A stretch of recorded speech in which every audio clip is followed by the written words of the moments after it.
Berdoa.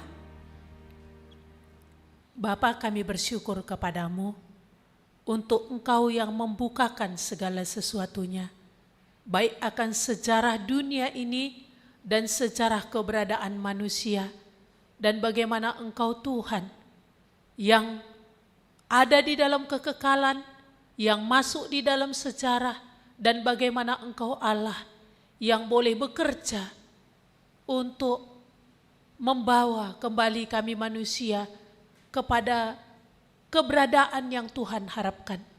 Kami bersyukur kepadamu Tuhan, Engkau memberikan firman-Mu, kitab suci ini, dengan jelas untuk kami mengerti akan realita hidup dan bagaimana ya Tuhan, Engkau Allah yang boleh menolong keberadaan kami manusia ini, yang seharusnya berada kepada kehancuran dan kepada kebinasaan. Tetapi di dalam Kristuslah ada pemulihan itu. Terima kasih Tuhan, kami menyerahkan waktu ini ke dalam tangan kasih-Mu. Engkaulah kiranya memberkati kami, Roh-Mu yang kudus kiranya bekerja leluasa, dan Kau menghalau segala pekerjaan kegelapan dari tengah-tengah kami. Tolong kami Tuhan, sebagaimana Engkau mau kami memahami firman-Mu pada pagi hari ini sesuai dengan keperluan kami. Biarlah Tuhan akan berbicara dan kami boleh memahami dengan pertolongan Roh-Mu yang kudus. Pakai hamba-Mu dalam segala keberadaan dan kehinaannya, supaya oleh Roh-Mu yang kudus dia boleh berkata-kata sebagaimana yang Kau mau. Di dalam nama Tuhan Yesus kami berdoa, amin. Jemaat kami persilakan duduk. Ya, kita akan melihat firman Tuhan pada pagi hari ini dari kitab Kejadian sesuai dengan yang diberikan oleh Sinode. Ini di dalam bulan Juli, ini adalah bulan keluarga. Jadi kita belajar selama sebulan ini lewat kebenaran firman Tuhan, bagaimana kaitannya firman Tuhan itu dengan keluarga kita pribadi, lepas pribadi. Kita akan belajar dari Kejadian 3 ayat 1 sampai ayatnya yang ke-24. Cukup panjang. Iya. Saya akan membacanya dengan cepat untuk kita semua, kita mengamatinya di Alkitab kita masing-masing. Adapun ular ialah yang paling cerdik dari segala binatang di darat yang dijadikan oleh Tuhan Allah. Ular itu berkata kepada perempuan itu, tentulah Allah berfirman, semua pohon dalam taman ini jangan kau makan buahnya, bukan? Lalu sahut perempuan itu kepada ular itu, buah pohon-pohonan dalam taman ini boleh kami makan, tetapi tentang buah pohon yang ada di tengah-tengah taman Allah berfirman, jangan kamu makan ataupun raba buah itu, nanti kamu mati. Tetapi ular itu berkata kepada perempuan itu, sekali-kali kamu tidak akan mati. Tetapi Allah mengetahui bahwa pada waktu kamu memakannya, matamu akan terbuka, dan kamu akan menjadi seperti Allah, tahu tentang yang baik dan yang jahat. Perempuan itu melihat bahwa buah pohon itu baik untuk dimakan dan sedap kelihatannya, lagi pula pohon itu menarik hati karena memberi pengertian. Lalu ia mengambil dari buahnya dan dimakannya, dan diberikannya juga kepada suaminya yang bersama-sama dengan dia, dan suaminya pun memakannya. Maka terbukalah mata mereka berdua dan mereka tahu bahwa mereka telanjang, lalu mereka menyemat daun pohon ara dan membuat cawat. Ketika mereka mendengar bunyi langkah Tuhan Allah yang berjalan-jalan dalam taman itu pada waktu hari sejuk, bersembunyilah manusia dan istrinya itu terhadap Tuhan Allah di antara pepohonan dalam taman. Tetapi Tuhan Allah memanggil manusia itu dan berfirman kepadanya, di manakah engkau? Ia menjawab, ketika aku mendengar bahwa engkau ada di dalam taman ini, aku menjadi takut karena aku telanjang, sebab itu aku bersembunyi. Firman-Nya, siapa yang memberitahukan kepadamu bahwa engkau telanjang? Apakah engkau makan dari buah pohon yang kularang engkau makan itu? Maka manusia itu menjawab, perempuan yang kau tempatkan di sisiku, dialah yang memberikannya dari buah pohon itu kepadaku, maka ku makan. Kemudian berfirmanlah Tuhan Allah kepada perempuan itu, apakah yang telah kau perbuat ini? Jawab perempuan itu, ular itu yang memperdaya aku, maka ku makan. Lalu berfirmanlah Tuhan Allah kepada ular itu, karena engkau berbuat demikian, terkutuklah engkau di antara segala ternak dan di antara segala binatang hutan. Dengan perutmu lah engkau akan menjalar dan debu tanah lah akan kau makan seumur hidupmu. Aku akan mengadakan permusuhan antara engkau dan perempuan ini, antara keturunanmu dan keturunannya. Keturunannya akan meremukkan kepalamu dan engkau akan meremukkan tumitnya. Firman-Nya kepada perempuan itu, susah payahmu waktu mengandung akan kubuat sangat banyak. Dengan kesakitan engkau akan melahirkan anakmu, namun engkau akan birahi kepada suamimu dan ia akan berkuasa atasmu. Lalu firman-Nya kepada manusia itu, karena engkau mendengarkan perkataan istrimu dan memakan dari buah pohon yang telah kuperintahkan kepadamu, jangan makan daripadanya, maka terkutuklah tanah karena engkau. Dengan bersusah payah engkau akan mencari rezekimu dari tanah seumur hidupmu. Semak duri dan rumput duri akan dihasilkannya bagimu, dan tumbuh-tumbuhan di padang akan menjadi makananmu. Dengan berpeluh engkau akan mencari makanmu sampai engkau kembali lagi menjadi tanah, karena dari situlah engkau diambil, sebab engkau debu dan engkau akan kembali menjadi debu. Manusia itu memberi nama Hawa kepada istrinya, sebab dialah yang menjadi ibu semua yang hidup. Dan Tuhan Allah membuat pakaian dari kulit binatang untuk manusia dan untuk istrinya itu, lalu mengenakannya kepada mereka. Berfirmanlah Tuhan Allah, sesungguhnya manusia itu telah menjadi seperti salah satu dari kita, tahu tentang yang baik dan yang jahat. Maka sekarang jangan sampai ia mengulurkan tangannya dan mengambil pula dari buah pohon kehidupan itu dan memakannya, sehingga ia hidup untuk selama-lamanya. Lalu Tuhan Allah mengusir dia dari Taman Eden supaya ia mengusahakan tanah dari mana ia diambil. Ia menghalau manusia itu, dan di sebelah timur Taman Eden ditempatkannya lah beberapa kerub dengan pedang yang menyala-nyala dan menyambar-nyambar untuk menjaga jalan ke pohon kehidupan. Iya. Di sini sesuai dengan tema yang diberikan oleh sinode, kaitannya dengan keluarga nantinya, dikatakan temanya adalah ketika baik tidak selalu baik. Ya, ketika baik tidak selalu baik. Nah, kejatuhan manusia ke dalam dosa itulah yang menjadi tema sebenarnya di dalam Kejadian 3 ayat 1 sampai 24 ini. Kita bersyukur ya, Tuhan menceritakan bagaimana akan realita kehidupan ini sebenarnya. Bagaimana tentang penciptaan alam semesta ini yang kita belajar minggu lalu, dan bagaimana Tuhan membuat semuanya baik. Dan di sini kita melihat bagaimana Tuhan menjelaskan akan kenyataan yang ada, mengapa realita hidup manusia hari ini buruk, menderita, mati, ya, dan akan binasa. Itu semua dijelaskan di dalam Alkitab ini. Ya, maka kalau seperti anak kita tadi memiliki keraguan, larilah kepada firman Tuhan. Kita bersyukur bagaimana Tuhan menyatakan diri kepada dia, sehingga dia boleh semakin diperteguhkan di dalam pertanyaan-pertanyaan yang masih belum terjawab bagi dia selama ini. Nah, di sini tadi kita melihat bagaimana diceritakan tentang manusia jatuh ke dalam dosa, di mana Adam dan Hawa memilih untuk tidak taat kepada Tuhan. Dan di dalam mereka memilih memakan buah pohon pengetahuan yang baik dan yang jahat itu, mereka jatuh ke dalam dosa. Dan ini akibatnya mati. Mati ini berbicara 3 hal. Pertama, mati rohani, yaitu keterpisahan dengan Allah saat itu juga. Kedua, mati jasmani, yaitu akan terpisahnya jiwa dan tubuh ini, yaitu kematian fisik. Dan kematian kekal, terpisah selama-lamanya dari Allah. Dan ini akan membawa kepada penghukuman. Inilah realita yang ada hari ini. Tetapi kita melihat apa yang dilakukan oleh nenek moyang kita ini tadi, yaitu Adam dan Hawa ini kita warisi. Ini diteruskan kepada seluruh manusia, di mana manusia sudah terjerumus ke dalam dosa.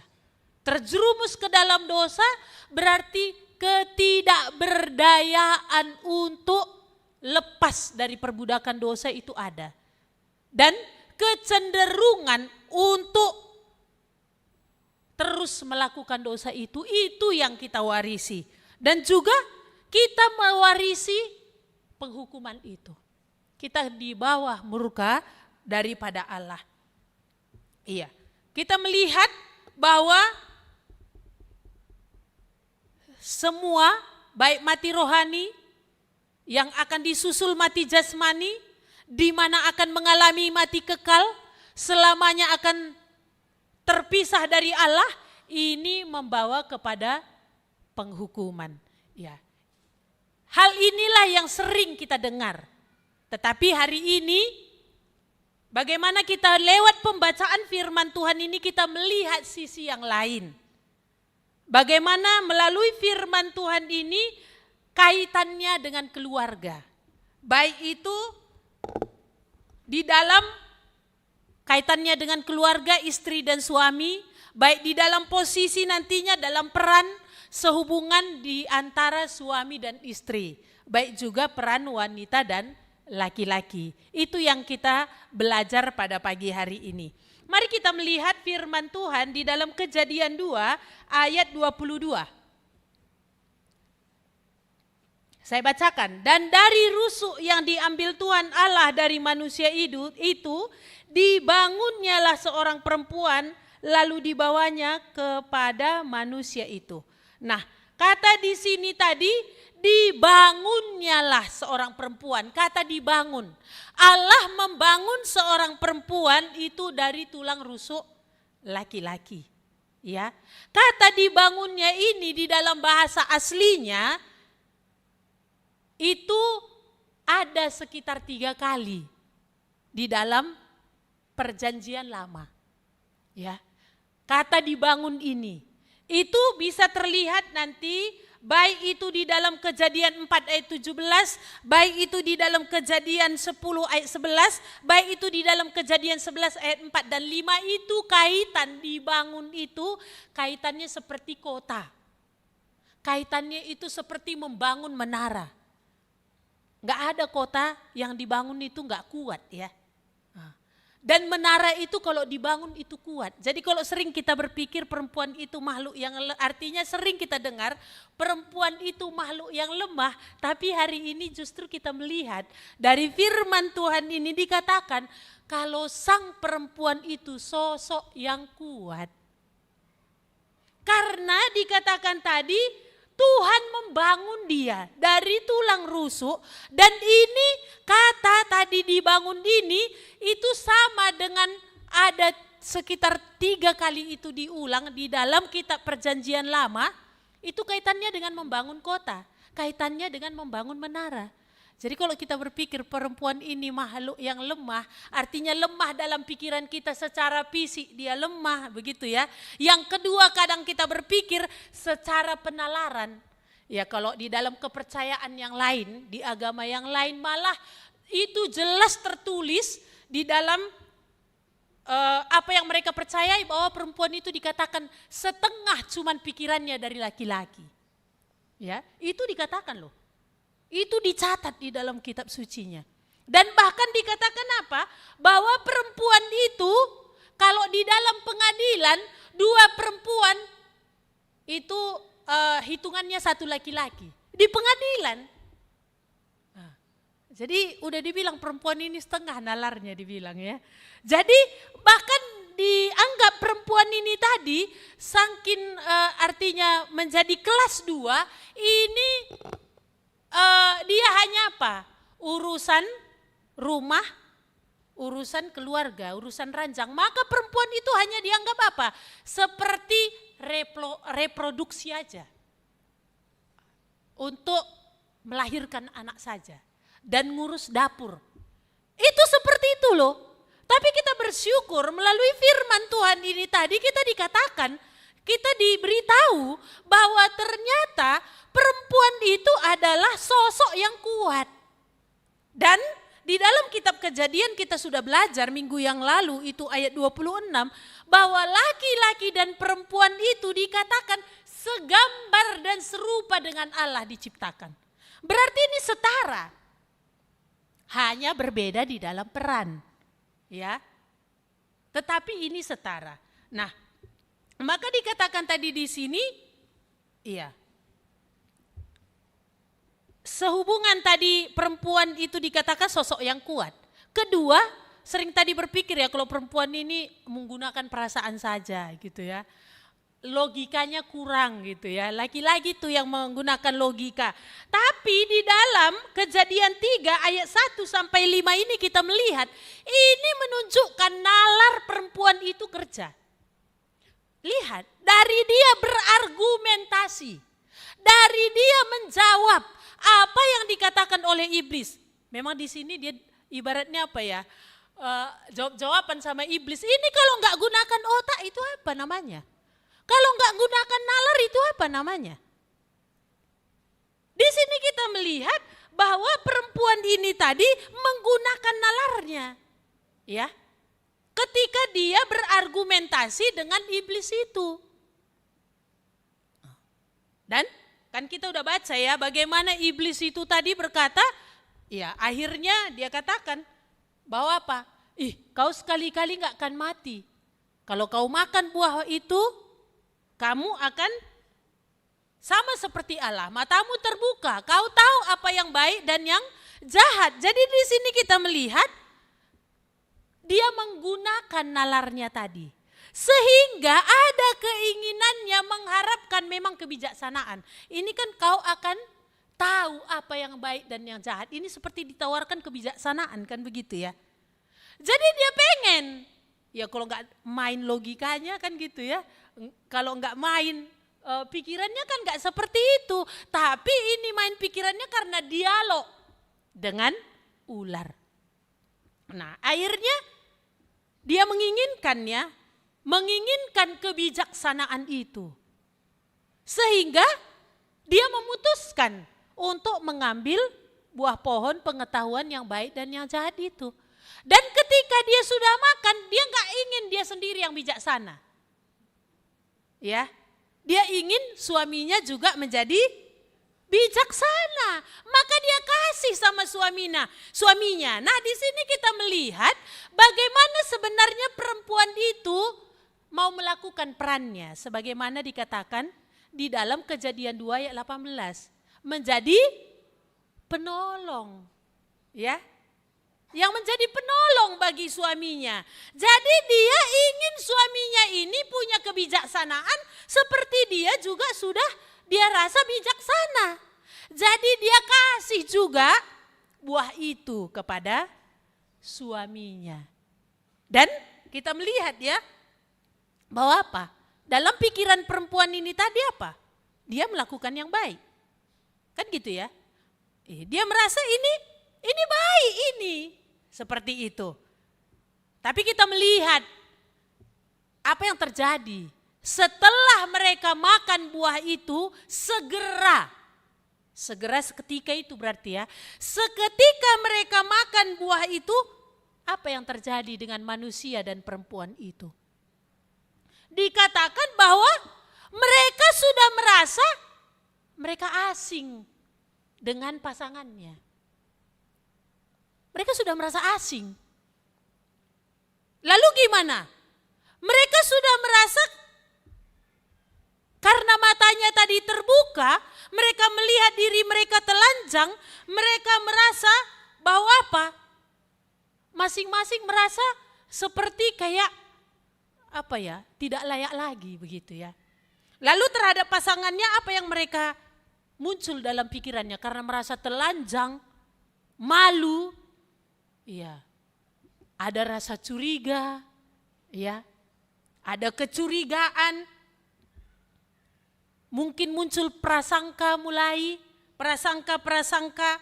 yang menimbulkan ketidakpercayaan terhadap pasangan yang tadinya telanjang dua-dua ini, nggak ada rasa malu, nggak ada rasa gengsi, nggak ada yang hal ditutupi, merasa nyaman, yang tadinya merasa percaya dengan keberadaannya dan juga percaya dengan pasangannya, tetapi segera setelah makan buah itu kebalikan yang terjadi. Udah curiga dengan pasangan, sudah mulai ada prasangka buruk. Dan bukan hanya terhadap pasangan, terhadap diri pun. Ya, mulai merasa apa? Kayak kurang. Apa aku cukup baik ya untuk pasanganku ini ya? Enggak ada sudah tidak nyaman lagi.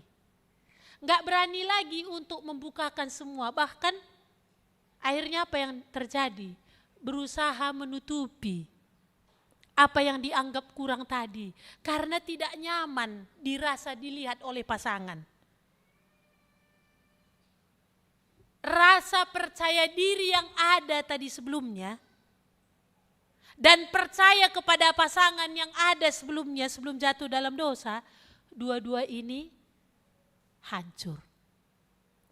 Iya. Ternyata gimana?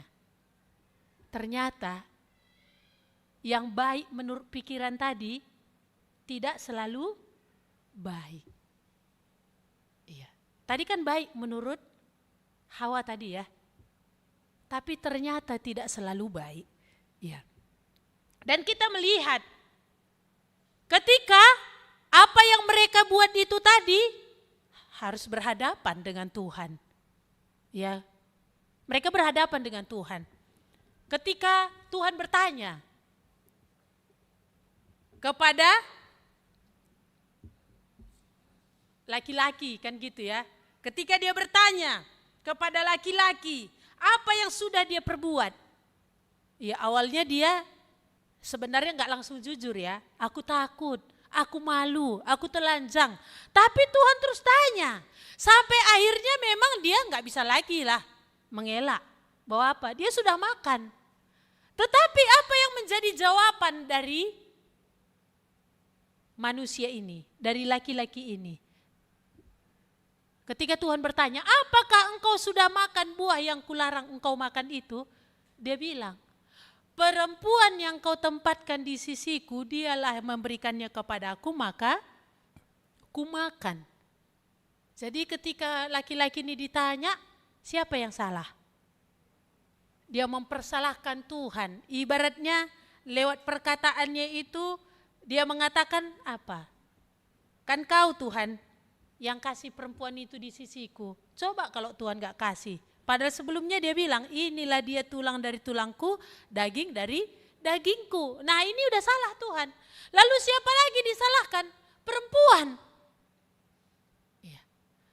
Tapi ketika ditanya perempuan gak ada bilang ya, suamiku nih gak ngomong. Ada tadi dia bilang.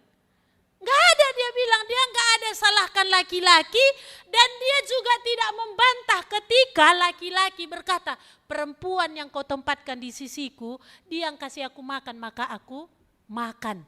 Dia gak bilang, kan kau tadi sama aku, kan itu tertulis tadi ya. Ia memberikannya juga kepada suaminya yang bersama-sama dengan dia, sama-sama berarti. Jadi waktu Hawa komunikasi, berdialog dengan iblis, Adam ngapain? Diam. Tapi Hawa gak bilang, menyalahkan balik Adam, kau ngapain diam? Kan sama kau firman Tuhan. Kau samanya kita kan? Kau dengarnya aku jawab. Kenapa kau gak bantah? Lalu ketika pun kuberikan, mengapa kau tidak tolak? Gak ada ya? Gak ada. Iya, yang memang disalahkan oleh Hawa siapa? Ular. Ibaratnya dia bilang ya, ular itu yang memperdaya aku maka ku makan. Ibaratnya dia bilang, ular itu membohongi aku. Dia memberikan harapan, ternyata itu semua palsu. Tapi gak ada satu patah kata pun dia salahkan suaminya. Iya. Malah suaminya di sini lebih banyak sebenarnya apa? Cuek ya, gak peduli ya. Iya. Gak mau tahu ya, Malah ketika tadi untuk sudah mereka diperhadapkan dengan Allah, malah apa? Lempar tanggung jawab. Ya. Malah apa? Lari dari kenyataan dengan mengalihkan kepada siapa? Tuhan dan suami. Bukan saya yang bilang, Alkitab yang bilang. Ini ya, jelas ya, Alkitab yang bilang kan, bahwa seperti itu laki-laki yang di Alkitab ini. Ya. Enggak mau tahu, enggak peduli. Yang tadinya ketika istrinya dirayu. Tetapi, dan yang membiarkan istrinya bercakap-cakap dengan setan. Tetapi memang si istri juga enggak nanya sama si suami, enggak berdiskusi, membuat keputusan sendiri. Nah, kita melihat sebagaimana tadi yang terjadi, betapa buruknya akibatnya. Maka kita lihat tadi di sini, apa yang Tuhan katakan? Iya, tetap ya, apa yang dibuat itu tetap ada konsekuensinya. Tuhan menghukum perempuan. Ya. Apa yang Tuhan katakan kepada perempuan itu di ayat yang ke-16? Firman-Nya kepada perempuan itu, susah payahmu waktu mengandung akan kubuat sangat banyak. Ya. Ini sesuatu yang sering kita dengar. Dan dengan kesakitan engkau akan melahirkan anakmu, namun engkau akan birahi kepada suamimu dan ia akan berkuasa atasmu. Dikatakan firman Tuhan tadi di sini, susah payahmu waktu mengandung akan kubuat sangat banyak. Jadi perempuan ini dikasih kesusahan banyak ketika mengandung. Di sini menunjukkan bahwa memang perempuan itu sosok yang kuat, dikasih kesusahan banyak, gimana? Sanggup dia tanggung. Gimana di dalam kesusahan, di dalam mengandung, kesakitan di dalam melahirkan. Itu luar biasa, antara mati dan hidup dipertaruhkan. Iya. Tetapi apa? Dia memiliki kesanggupan itu. Dia bisa menjalani kesusahan yang sangat banyak itu pun dia bisa menjalani. Ini kan menunjukkan bahwa apa? Tidak seperti yang kita pikirkan selama ini, bahwa perempuan itu lemah secara fisik. Ya mungkin kalau ngangkat barbel karena nggak latihan aja. Coba kalau latihan sama juga gitu ya. Iya, kalau latihan dia juga bisa berotot gitu. Tetapi di sini tadi kita melihat bahwa perempuan ini sungguh kuat. Iya. Dan juga sebenarnya tadi logikanya itu pun jalan. Iya. Maka kita melihat tadi di sini ya, kubuat sangat banyak. Berbeda dengan laki-laki memang di dalam hal ini. Di dalam bahasa aslinya ini sama digunakan ya. Tetapi kalau kepada laki-laki dikatakan, lalu firman-Nya kepada manusia itu, karena engkau mendengar perkataan istrimu dan memakan buah dari pohon yang telah kuperintahkan kepadamu jangan makan daripadanya, maka terkutuklah tanah karena engkau dengan bersusah payah. Ya, dengan bersusah payah engkau akan mencari rezekimu dari tanah seumur hidupmu. Berbeda ketika dikatakan tadi perempuan, susah payahmu waktu mengandung akan kubuat banyak. Iya. Jadi ini susah payah. Jadi nggak ada kalau kita berpikir ya si Anu itu lebih enak daripada aku. Karena kita buat ukurannya, jumlah yang didapatnya materi itu lebih tinggi daripada kita. Tuhan hari ini bilang bahwa apa? Nggak ada laki-laki yang tidak bersusah payah mencari rezeki. Mau dia duduk-duduk saja ataupun dia harus menggunakan otot, ini tetap bersusah payah. Ya. Jadi jangan berpikir yang bertani berpikir kalau yang di kantor itu lebih enak ataupun sebaliknya. Enggak, sama susah payah mencari rezeki, bahkan dikatakan berpeluh. Ya. Inilah keberadaan, inilah setelah manusia tadi jatuh ke dalam dosa. Maka kita melihat ya, dengan Apa yang Tuhan ini tadi katakan, bahwa manusia itu susah payah mengandung dan melahirkan, dan juga dia birahi kepada suaminya, tetapi suaminya akan berkuasa atasnya. Ini kan sering kita dengar bahwa di dalam masyarakat pun, di tengah-tengah kita, apalagi kebudayaan orang Batak ya, orang Batak gitu ya, masih menganggap memang ya kalau perempuan itu ya bagian melahirkan gitu ya. Terus kalau perempuan itu ya memang dia dikuasai sama laki-laki. Seperti itu ya. Dan tadi berbicara soal engkau akan birahi kepada suamimu. Birahi, kata birahi ini di dalam bahasa aslinya untuk kata lain itu sama dengan berhasrat. Ya, berhasrat kepada suamimu. Kata birahi atau berhasrat ini rupanya tidak hanya dikaitkan kepada perempuan. Tapi ini nanti Bapak Ibu bisa baca kalau di dalam bahasa aslinya di Kejadian 4 ayatnya yang ke-7, kata hasrat ataupun tergoda ataupun birahi ini tadi itu juga dikaitkan dengan dosa. Jadi dosa itu seperti satu kekuatan, satu godaan ataupun seperti binatang buas yang sudah menanti untuk mau menerkam. Dan juga di dalam Kidung Agung. Di dalam Kidung Agung itu dikatakan Kidung Agung 7. Ayat 10 juga dikatakan bahwa kata berhasrat itu juga dikaitkan dengan kekasih perempuan Sunem itu. Bahwa kekasih perempuan Sunem itu berhasrat kepada dia. Jadi kalau kita berpikir selama ini kaitan birahi ini hanya pada perempuan, enggak. Laki-laki juga. Malah kita melihat bagaimana sebenarnya perlakuan laki-laki secara menyeluruh ya. Kita lihat di dalam masyarakat perlakuannya terhadap perempuan ini kan sangat rendah. Dan juga ini menjadi benar-benar direndahkan di dalam rumah tangga, juga direndahkan di dalam masyarakat, juga direndahkan ketika di dalam hal seks itu ya. Bukankah yang menjadi banyak korban itu adalah perempuan di dalam hal ini? Karena pandangan-pandangan ini tadi. Tetapi kita melihat birahi itu juga kaitannya dalam laki-laki. Maka ada banyak perempuan yang dirusakkan baik di rumah tangga, baik itu di masyarakat terhadap perempuan-perempuan ini tadi.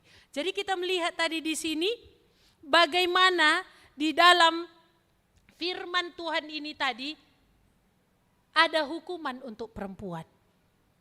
Ada juga hukuman untuk laki-laki. Tapi di dalam hal itu kita melihat tadi, perempuan ini sungguh-sungguh secara fisik itu tangguh. Karena susah payahnya pun banyak, dia masih bisa tanggung. Bahkan kita lihat ya, ketika pun dia diperlakukan dengan rendah, ketika pun dia kesakitan di dalam melahirkan, ketika pun dia banyak kesusahan di dalam mengandung, ketika pun di masyarakat direndahkan. Tetapi bagaimana perempuan ini di dalam tulisan ini juga dikatakan bahwa hasrat itu kaitannya secara positifnya itu dikatakan bagaimana? Perempuan itu tetap ingin menjadi penolong bagi suaminya. Maka walaupun kehidupan perempuan itu berat, sangat berat, jarang sekali perempuan itu berpikir cerai. Mungkin sudah terlalu gitu ya. Nah di sini kita melihat bagaimana sebenarnya kekuatannya itu tadi besar. Iya. Nah maka di dalam masyarakat kita melihat perlakuan terhadap perempuan ini tadi benar-benar menjadi kelas 2. Bahkan di dalam kepercayaan yang lain tadi jelas-jelas dikatakan bahwa memang hanya mereka untuk urusan melahirkan, urusan rumah tangga, urusan dapur. Tetapi firman Tuhan katakan tidak demikian. Dan kita melihat ketika perempuan laki-laki itu berkata di ayat yang ke-20, Manusia itu memberi nama Hawa kepada istrinya sebab dialah yang menjadi ibu semua yang hidup. Sekalipun Adam adalah seorang pribadi, Hawa juga seorang pribadi, tetapi Adam di sini mengakui dan mengimani bahwa apa? Dari perempuan inilah akan lahir kehidupan. Akan lahir manusia-manusia yang baru. Bukan dari laki-laki, tapi dari perempuan ini. Dari sinilah akan muncul manusia yang baru. Anak-anak akan dilahirkan. Dan diyakini bahwa dari keturunan perempuan sebagaimana yang Tuhan katakan di dalam Kejadian 3 ayat 15. Keturunan perempuan itulah akan mendatangkan harapan. Keturunan perempuan itulah yang akan menghancurkan kepala ular. Keyakinan akan janji Tuhan ini bukan hanya Hawa itu, perempuan itu melahirkan anak-anak, tapi keyakinan bahwa dari keturunan perempuan inilah akan bangkit yang menghancurkan ular, yang memberikan kehidupan, yang memberikan pengharapan. Kalau sedemikian, betapa harusnya rasa hormat kepada perempuan itu diberikan. Ini bukan menjadi apa ya, ini bukan akhirnya emansipasi dalam artian derajat laki-laki seperti direndahkan, bukan. Bukan akhirnya derajat laki-laki itu menjadi diturunkan lalu perempuan yang dinaikkan, bukan.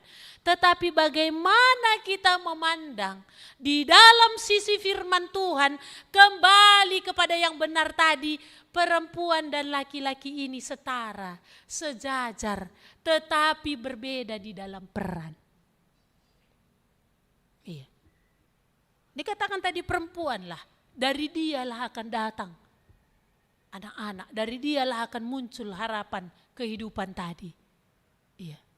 Jadi kalau nggak ada perempuan kan nggak ada kelahiran. Jadi kalau nggak ada kelahiran, bagaimana ada harapan? Bagaimana akan ada perubahan? Iya. Tapi bagaimana sikap dan perlakuan terhadap perempuan? Nah ini yang kita melihat bahwa di dalam masyarakat kita ya, Indonesia, dan juga dalam kebudayaan kita di sini ada budaya Nias, Chinese, Batak Karo, Batak Toba, dan juga mungkin Simalungun begitu ya. Secara menyeluruh ini menganggap seperti apa? Perempuan ini adalah kelas 2. Di dalam masyarakat, di dalam pemerintahan, di dalam keluarga, itu demikian. Apakah itu di luar sana saja? Atau masuk di ruang GKMI Kasih Anugerah juga? Sehingga dikesampingkan. Bahkan laki-laki tadi pun sering cuek, jutek gitu ya. Enggak mau tahu ya, perempuan kerjakanlah apa yang kau mau. Enggak ada diskusi, enggak ada berbicara. Mungkin pihak perempuan juga tadi mengambil kebijaksanaan sendiri, mengambil apa yang baik menurut dia sendiri. Laki-laki juga ketika pun dilihatnya lebih banyak diam, nggak ngomong, cari jalan apakah ini jalan selamat ya? Iya, nggak mau berargumen, nggak mau memberikan pendapat. Tapi ketika salah, gimana? Ketika sudah berantakan, ini gimana? Baru perempuan yang disalahkan. Itu Alkitab yang bilang, bukan saya. Kalau udah bermasalah keluarga itu, siapa yang salah? Tapi ketika dijalani keluarga itu, alihkan semua sama perempuan. Anak alihkan perempuan. Urusan dapur perempuan. Urusan kerja juga perempuan. Melahirkan perempuan. Dapur perempuan. Bekerja perempuan, diranjang juga perempuan. Semua perempuan, laki-laki kayak mana? Gimana nyamanku? Bukan saya yang bilang, jangan nanti Alina ini karena gak menikah ini kayaknya berat sebelah. Ini kaitannya hari ini dengan keluarga. Maka apa? Tapi begitu bermasalah, siapa yang salah? Itu pun Alkitab ya. Baru yang disalahkan itu Hawa. Yang disalahkan perempuan, anakmu itu kan. Nah, emang gak anaknya? Tengok anakmu itu.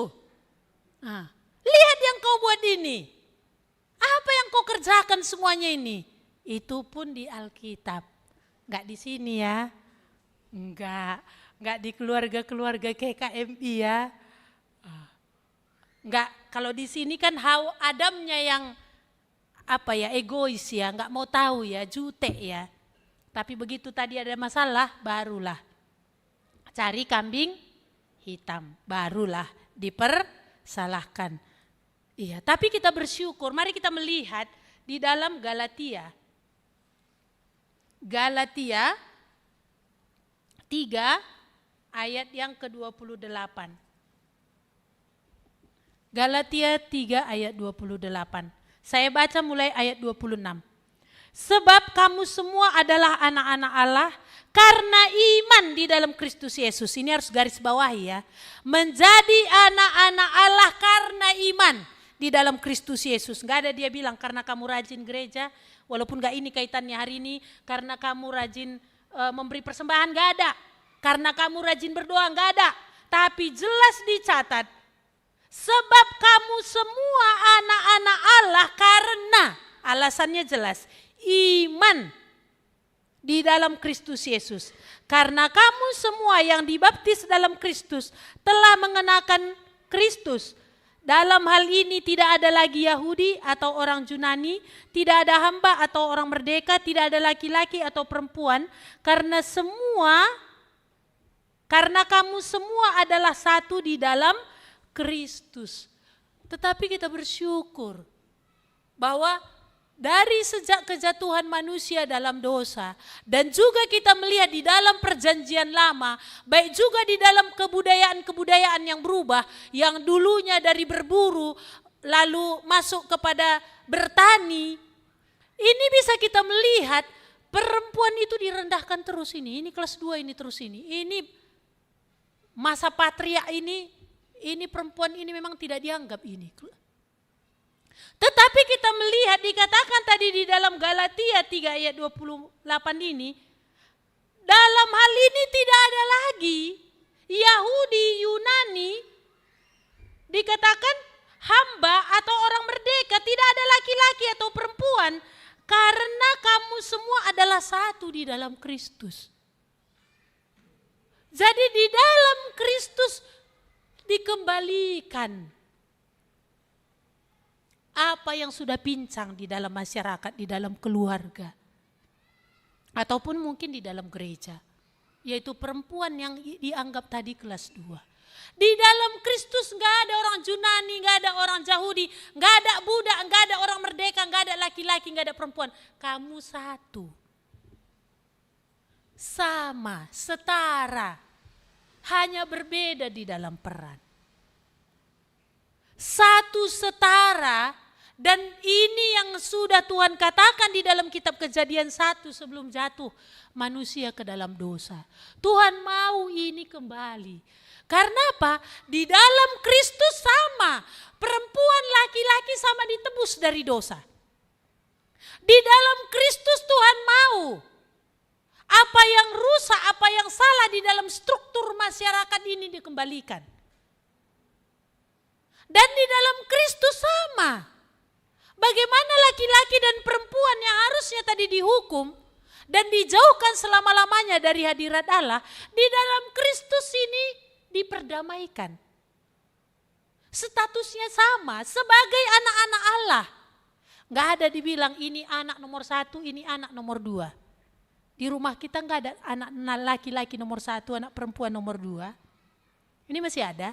Sehingga perbedaan itu, kesenjangan itu masih nampak sekali. Perlakuan terhadap perempuan dan perlakuan terhadap anak laki-laki ini masih sama. Ada pernah seorang ibu protes, artinya dia mengutarakan isi hatinya sama saya. Dia protes atas ibunya. Yang apa? Menganggap adiknya laki-laki itu lebih punya tempat di hatinya, dilihat dia ya. Artinya sudut pandangnya perempuan ini bahwa mamanya itu lebih condong kepada adiknya laki-laki. Padahal tanpa dia sadari saat ini, karena yang ngomong itu sama saya masih hidup. Ya, ternyata dia juga bersikap sama. Dia punya anak laki-laki dan satu anak perempuan. Satu laki-laki, satu perempuan. Yang sering nanti diposting itu di HP apa? Foto anak laki-laki, perempuan enggak. Anakku yang ganteng, anakku yang baik. Anaknya perempuan hampir tidak pernah diposting, enggak pernah menjadi status. Dari sini kan bisa kita lihat ya. Gimana? Kalau tadi dua-dua dipoto lalu dua-dua anakku ini aku sayang, lainnya ini enggak, perempuan laki-laki aja terus. Itu pun enggak ada di sini ya. Itu di luar, ya. Sehingga ya di dalam Kristus tadi ini setara. Kalau enggak setara ya bertobatlah. Ya kan, kalau kamu masih memperlakukan dan membedakan anak laki-laki dengan anak perempuan, kamu bilang, samanya bagiku. Tanya anak Ndu, sama enggak dia rasa? Cari pendapatnya, jangan kayak Hawa sendiri tadi ya. Berbuat apa tadi? Membuat keputusan sendiri. Coba tanya dulu, sama enggak kalian rasa, kalian kuperlakukan. Dan coba dengar, jangan langsung bantah gitu ya. Coba amati dari segi kasih oleh-oleh gimana. Yang duluan diingat itu siapa? Apakah dua-dua atau satu dulu? Ini pelengkap lah ini gitu kan. Ketika beli baju gimana? Samakah ini atau tidak? Dalam perlakuan-perlakuan di rumah. Kalau anak laki-laki tahu dia bahwa kesukaannya apa, kepala ikan emas, anak perempuan nggak tahu dia apakah anaknya itu suka ekor atau tengah atau kepala. Tapi anak laki-laki tahu dia. Oh, ini anak laki-lakiku nggak suka dia ekor, dia suka kepala. Sisihkannya itu. Tapi anak perempuannya hampir tidak tahu dia apa kesukaannya. Makanan kesukaannya, warna kesukaannya, apa hal-hal yang dia tidak suka juga dia nggak tahu. Itu pun di luar, bukan di sini ya. Kalau ada berarti apa? Bertobat. Karena di dalam Kristus tadi satu, sudah setara. Dan jangan menganggap itu sesuatu yang sepele ya. Seringkali apa yang menjadi buah bara kita itu, seringkali apa yang menjadi spesial dalam hati kita itu, dan itu tidak seimbang, seringkali Tuhan izinkan itu yang makin mengecewakan kita. Seringkali itu yang makin menyakitkan hati kita. Supaya apa? Kita sadar. Udah lama loh yang sebelah ini kecewa gitu ya. Sudah lama. Iya. Maka kita melihat tadi di sini bahwa Tuhan di dalam Kristus ini setara. Maka ini yang perlu di dalam keluarga. Yaitu apa? Bagaimana ada komunikasi. Masihkah ada di dalam pikiran kita, mindset kita, gak taunya istriku ini apa-apa. Atau masih adakah di dalam tindakan-tindakan kita, gak mau tahu kita apa yang dibuat istri kita. Gak mau tahu kita apa yang dia lakukan. Karena apa? Malas. Takut apa ya? Takut bermasalah atau apa? Tapi di sini kita tadi lihat, kalau satu sama berarti apa? Harusnya ada diskusi. Harusnya ada pembicaraan. Jangan membuat keputusan sendiri dan jangan biarkan istri memutuskan sendiri. Ya. Jangan biarkan dia memutuskan sendiri. Ini harus terlibat. Karena satu, ya kalau satu diskusi lah, kalau satu diperbincangkan lah. Dan ini yang perlu kalau di dalam Kristus tadi gak ada lagi perbedaan dari segi kesetaraan ini. Nah ini yang harusnya didiskusikan. Hal-hal apa di dalam rumah tangga, baik juga di dalam gereja, gak bisa ada pengabaian. Kita bersyukur di sini ya.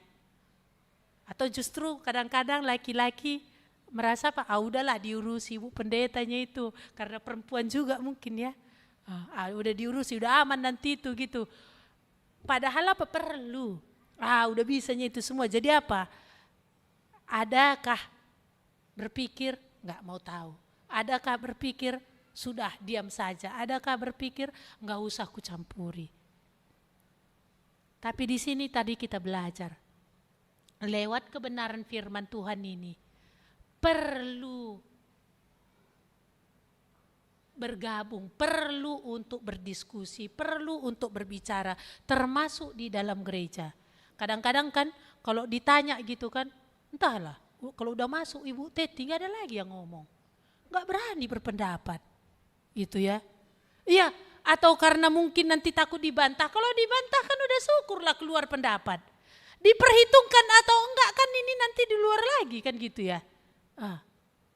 Tapi ya nggak tahu lah ya apakah memang seperti ini tadi gitu. Tapi belajar. Supaya apa tadi dikatakan?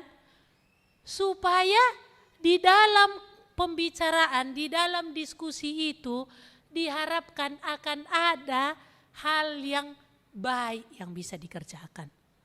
Ada hal yang lebih baik yang akan bisa dilakukan. Iya, maka di sini kita belajar melalui kebenaran firman Tuhan pada hari ini. Bagaimana kita di dalam keluarga. Bagaimana peran sebagai istri. Bagaimana peran sebagai suami. Bagaimana hal di dalam relasi ini. Masih adakah mindset-mindset kita tadi yang salah. Sehingga kadang-kadang perempuan kita abaikan. Atau malah kita biarkan. Atau malah sebaliknya perempuan juga merasa bijaksana. Sehingga membuat keputusan sendiri. Iya. Dan akhirnya salah. Iya. Maka sekali lagi kita membaca Galatia 3 ayat 28 ini tadi. Mulai ayat 26 kita baca bersama-sama. 1, 2 ya.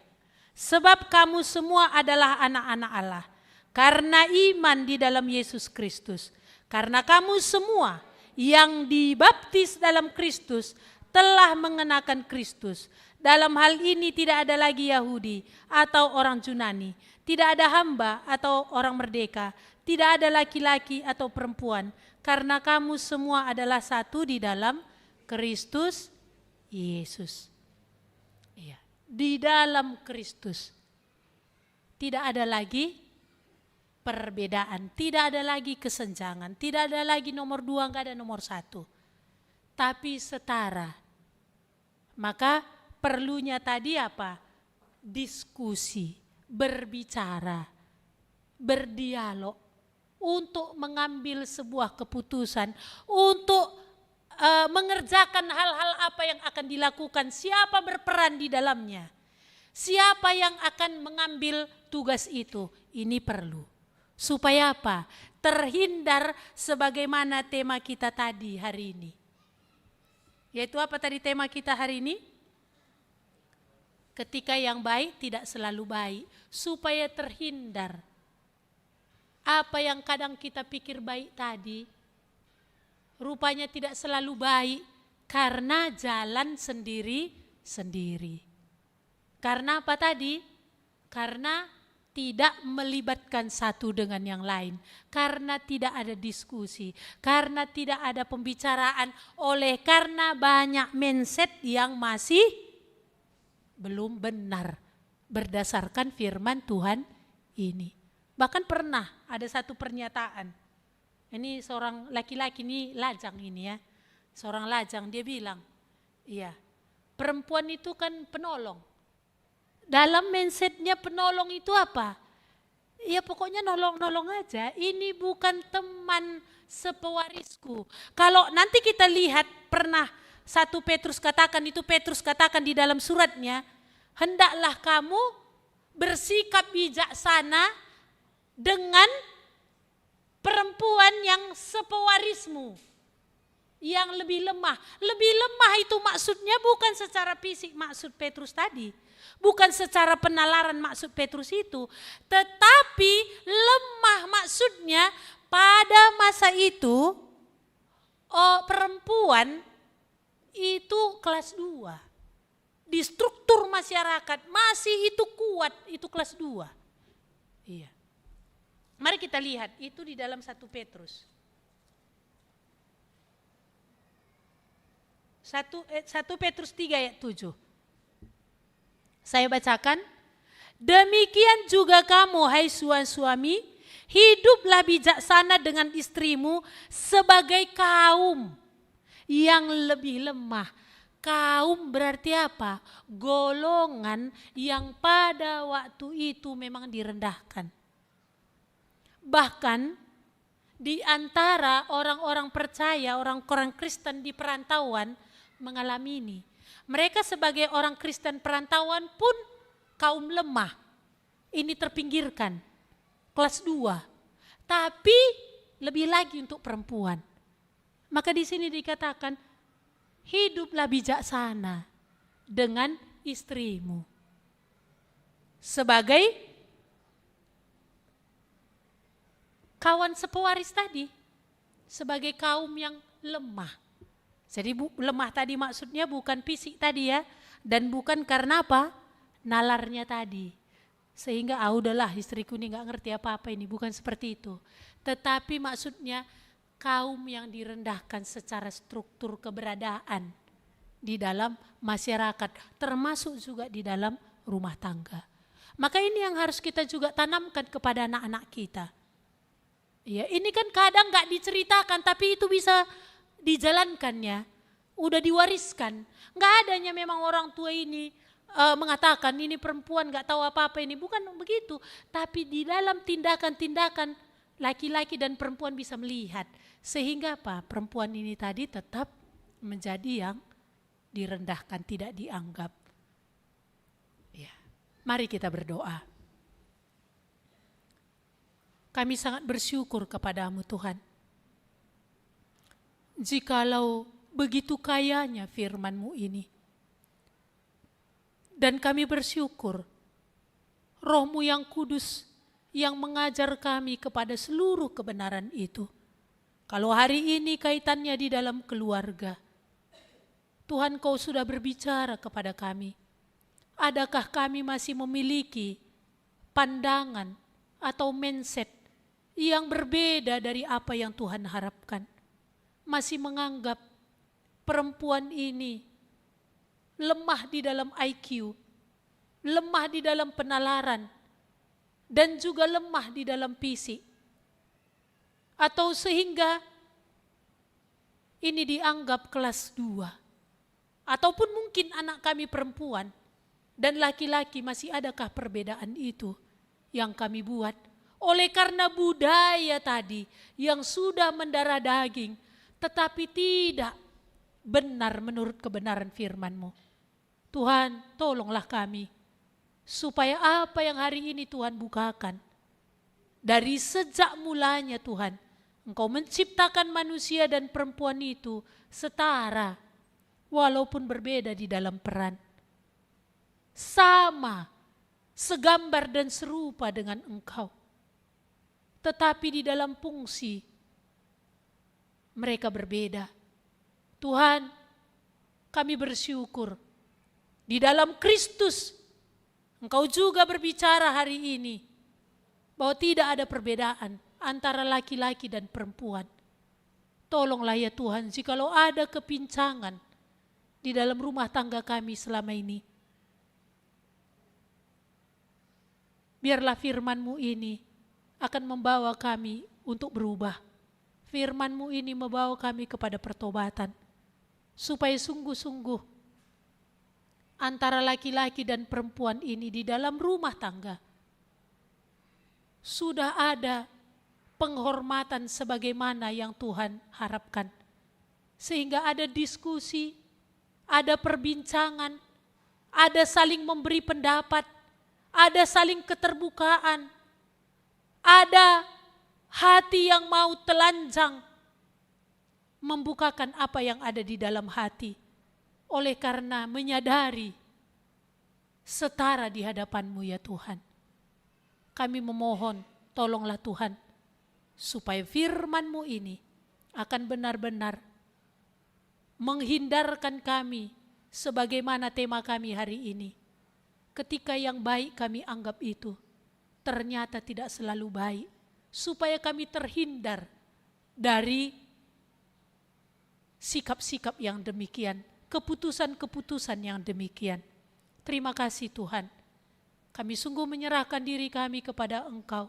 Berilah kami hati yang lembut untuk mau dikoreksi, untuk mau diubah oleh firman-Mu ini.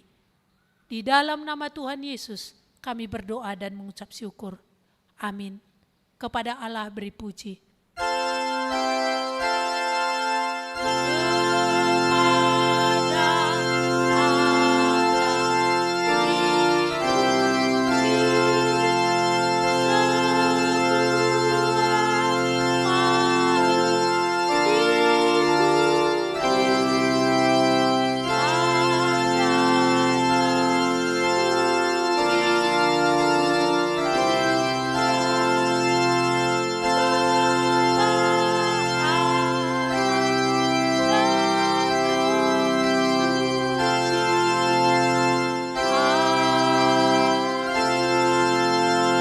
Amin. Selamat hari Minggu untuk kita semua.